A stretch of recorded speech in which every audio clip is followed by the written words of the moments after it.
Ok, alors on prie un peu plus. Alors ça sont les petits sachets avec de la poudre de la grotte ici. Et selon les franciscains, jusqu'à date, il y a eu environ 1900 femmes qui n'étaient pas capables d'avoir des enfants, qui sont tombées enceintes.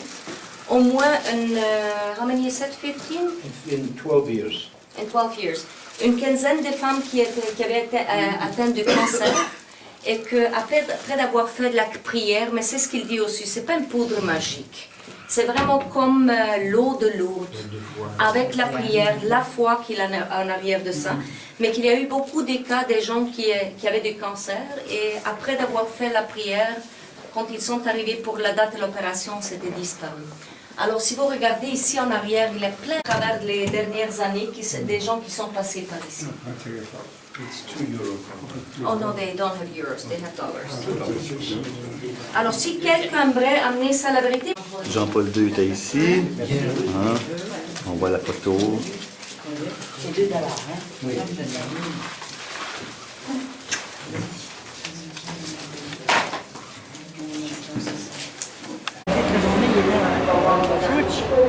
C'est bon chargé la nuit. Il y a un tiro? Un tiro? Tu l'as arraché? Il a été vu. C'est correct, il était chargé. L'autre était pas chargé. Juste au moins pour leur dire que j'ai pas le temps de faire rentrer l'autre.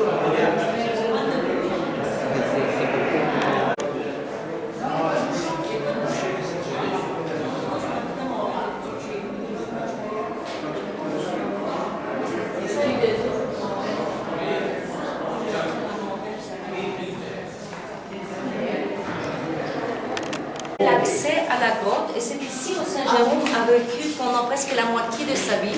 C'est ici où il a vécu. Ça veut dire que jusqu'à côté, la grotte de la Nativité, jusqu'à côté d'ici, c'est simplement une petite porte qui sépare ce complexe des grottes avec la grotte à l'autre côté. Et c'est pour ça que vous voyez ici à Saint Jérôme, mais vous voyez aussi à Saint Paula et Saint Eustachio.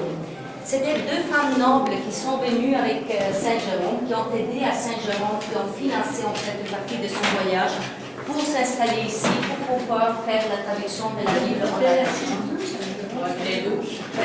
Il est natif, mon Dieu, ça sera aujourd'hui la Croatie.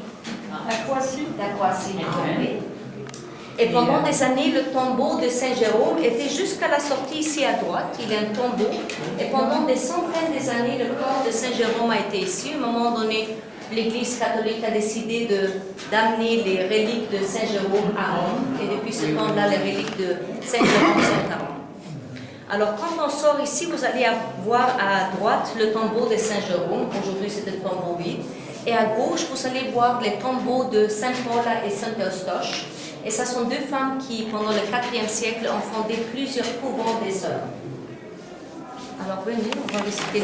They don't know what, we're at the tail end, and the Bowlings and them don't know what we're doing. Is this a tombeau? What is this? It's an altar. Il lui dit, prends ta femme et va-t'en en Égypte. Et ici, on va, il y a une petite grotte qui s'appelle la grotte des enfants innocents, en dédication aux enfants qui avaient été tués par les rois Hérodes. On va continuer un peu à travers, on va revenir demain.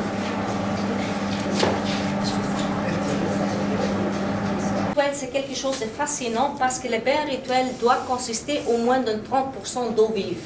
Ça veut dire quoi? Pas de l'eau qui a été mise dans une piscine, mais de l'eau qui vient d'une façon naturelle. Nous sommes ici dans une région où il y a moins de 30 mm de pluie par année.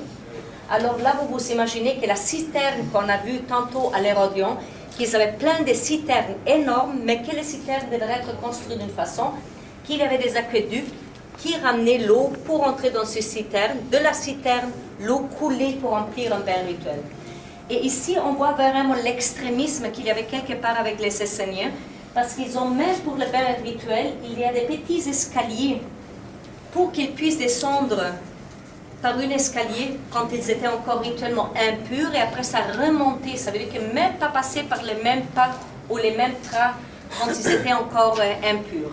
Les bains rituels, c'est quelque chose qui s'utilise encore dans le monde juif pour des femmes et pour des hommes, mais pour les Esséniens, c'était vraiment les seuls où tous les hommes, tous les membres de la secte passaient à travers le bain rituel le matin et encore une fois le soir. C'est intéressant parce que jusqu'à aujourd'hui, quand un homme et une femme va s'immerser dans un bain rituel, ils vont se laver au complet. Les cheveux doivent être complètement sans nœud, complètement propres, les ongles vont être coupés et tout ça.